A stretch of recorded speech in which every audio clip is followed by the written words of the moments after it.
Hey guys, what's up? Hey. Yes, and you're probably wondering, what, this kind of video during the day? Yes, it is kind of awkward to see that, and I'm honestly hoping that the lighting is good on this. So, yeah. We just got done watching Venom. I have been looking for, hold on, let me see. I don't like the lighting. I don't like it at all. All right, that's a little better, maybe. Anyways. I can cut that out. I probably won't. Right. But yeah, we just got done watching Venom, and I'm just gonna say this. As a film, this movie is fun to watch. It's funny, the action is fine. Some of the effects are kind of eh. I like Tom Hardy as Eddie Brock. Yep. I don't mind the woman who plays his fiance. Nah. I don't mind so much the villain before he gets the symbiote. But just as a film, I would probably go watch this again just as a film. Yeah. And I'm just going to go ahead and say this. I don't think this is a film that you need to rush to see to the theaters. Yeah. That's what Brad Jones even said. It's more like one of those films where you could just buy it on DVD or Blu-ray and be fine with it. Yeah, or just wait till Netflix. Not judging it from what I know about the comics, I would give this movie maybe like a C-. I'd give it at least a C+. C+? Okay. Yeah. Alright, so that's the good stuff. Now we're gonna get into the bad! On this movie's defense, though, remember, they did it on a particular comic. I understand that. Venom thing. I understand that. I understand that. Trust me, okay. I do. Okay, so I'm just gonna go ahead and say all my theories were wrong. They were all dead wrong. Tom Holland is not in this movie. I was honestly thinking they were going to have him be in a field trip like how they showed in the film, and that's how he would interact with Venom. Nope. No Spider-Man. Nothing. This film, it has nothing to do with the Marvel Cinematic Universe. I was wrong on that. I was honestly thinking that the ship crashed down like during Thanos' thing or something. Was wrong on that one. Yep. However, I was correct on what kind of character they did base this off of. And let me just look at my phone. Toxin Marvel character. Okay, so I forget what the... Okay, so Venom in this movie is a combination of the symbiote Toxin, and it has the characteristics of Patrick Mulligan, which I was correct on that.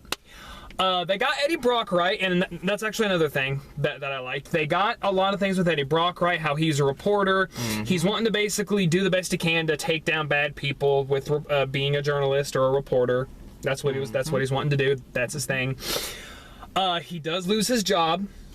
He loses his girlfriend. They did not have him have cancer, though, but they did show that he was losing, that he was starting to lose everything. And I was honestly thinking that they were even maybe going to go to the fact of almost him trying to commit suicide, because I actually think it does get that bad at one point in the comics. How he gets the symbiote was not how I was thinking he was going to get the symbiote. What I thought he was going to do was he was going to go to the church, ask God for forgiveness, and then the symbiote was going to clash on him. That's how he... No. Back to the bad. So, like I was saying, this is based on Patrick Mulligan, who, when he gets a symbiote Toxin, which is Carnage's offspring, he lets the symbiote go out and do what it wants as long as it doesn't hurt good people, it hurts bad people. That's Patrick Mulligan and Toxin's thing. So now we get into the whole thing of Venom. They got Venom's speech pattern right, but how they did it was wrong until the end of the movie. And this is what there's also a mosquito out here that he's trying to also kill. Yeah. So the whole entire thing with Venom, they did get the whole thing right of where they are from an alien planet. The symbiotes do attach to people, but when they attach to their human hosts, they usually... It's basically like driving a car. They use it until they cannot use it any longer, and then they go find a new host to live. That's the whole thing with the symbiotes. They got that part right. How they did it in this, though, they had it like where... Oh, spoilers, by the way, I'm sorry. They basically had it to where the symbiote is attaching to somebody, and if it's not a perfect match, you will die. I don't mind that. They did show the other symbiotes, but we did not get really any other focus on them. We got to see Shriek. We got to see the other symbiotes. I do not remember their names, though. I actually think there's one called Thrash, but they gave us the villain of Riot. and his host. Okay, the whole entire thing with Venom, and I know a lot of people have been saying, well, how can Venom work without Spider-Man? There is a way. In the Ultimate Spider-Man comics, Venom does not come from space. He is made by Eddie Brock Sr. and Peter Parker's father. That is how Venom is made. Yes, Venom does attach itself, or Peter does go get the symbiote. It attaches itself to him first. Then he eventually gets rid of it because he knew it was dangerous. Eddie Brock goes and gets it, and the suit wants to rejoin with Parker. The one way how they can make this work is in the Ultimate series. When Eddie gets the symbiote, it does come from Spider-Man, but it does not really have any of its traits. It's completely different. It doesn't even have the white spider until it absorbs the symbiote particles from Parker. So in that aspect, they can do Venom without even having it be remotely related to Spider-Man, because the suit originally looked like that before it even attached itself to Spider-Man. That is how that they can do Venom without Spider-Man. And I don't mind them doing that. I do not. If they're going to do Venom like this, at least they did it in a smart, somewhat way. However, oh my gosh. Okay, so I am a fanboy of Spider-Man, if you cannot tell. I absolutely love Spider-Man. Love it to death. My favorite Spider-Man game of all time is either this one that came out for the PS4 or the one that was on PlayStation 1. I absolutely adore Spider-Man, and Venom is one of my favorite Spider-Man. Actually, no, Carnage is, and we'll get to that in a second, too. So, the whole entire thing with Venom, I don't know if Eddie talks to the symbiote, but it's not like that. Like I said, that's more of a Patrick Mulligan thing. However, they do speak in pattern of we. Oh, and when the symbiote said his name was Venom, no, that is wrong. They do not get their name until Eddie gets the symbiote, and he calls himself Venom because when he got another job, he was basically having to spew out lies. So he calls himself Venom because he was having to report on things that were not true and were just false lies or something along that. Or in the cartoon series, we are poison to both Peter Parker and Spider-Man. We are Venom. That is how Venom gets his name. As soon as he said we're Venom, I was like, oh my gosh, no. Oh my gosh. And the whole entire thing, like, where they, of course, I think I do remember someone saying that in the Venom comics, Venom was the runt of the litter or something like that. I could be wrong. But just like when he was like, I am a loser too, I was like, oh my gosh, no, you're not. Oh my gosh. And the whole entire thing with Carnage. So I'm curious to see how the heck Carnage is going to become a thing, because they do tease him at the end of the movie. Carnage is the offspring of Venom.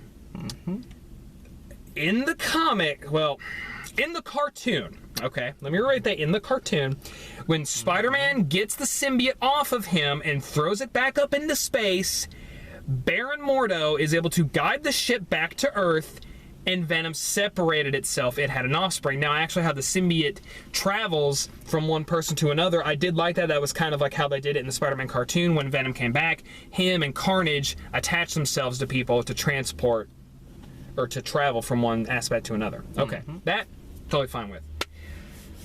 They got so many things wrong about the character of Venom. Venom is not funny, although I didn't mind the stuff with Tom Hardy. That was funny. Yeah.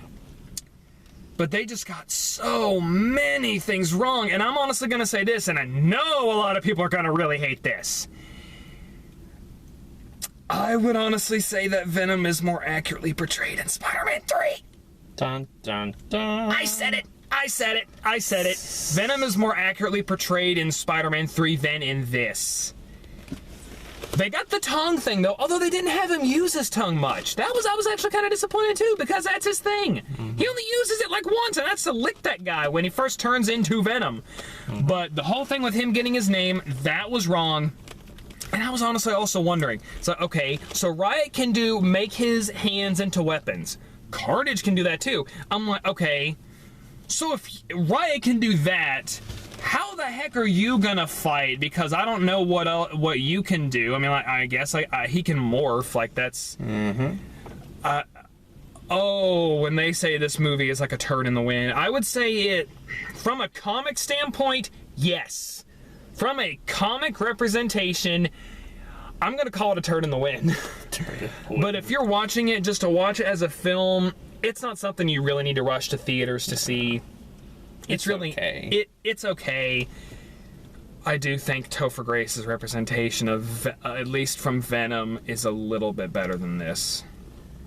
Oh. As Eddie Brock, no. That's not something Eddie Brock would do. But in this, I will say this.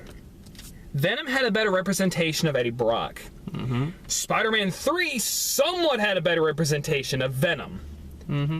Except they didn't get the speech pattern right in Spider-Man 3. But they did also get like how Venom can travel around. If they're basing this off the Ultimate Comics, it's not that bad.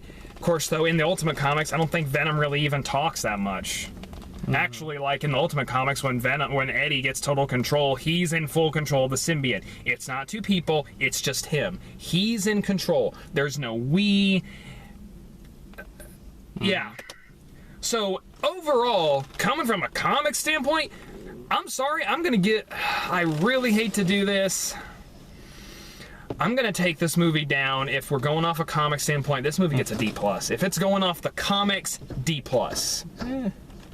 Well, to come to its defense, just a little bit, I honestly thought it was really entertaining, and I'm not just saying that from a movie standpoint, because I don't really know that much about Spider-Man. Right. I don't know that much about Venom.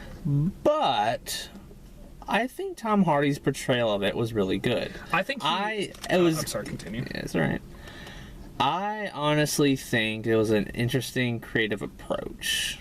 I was a little weird without seeing the spider symbol on there. Yeah, but if they're going on this by the Ultimate Comics, Venom doesn't have the white spider until he absorbs the symbiote particles inside him. That gives him the white spider.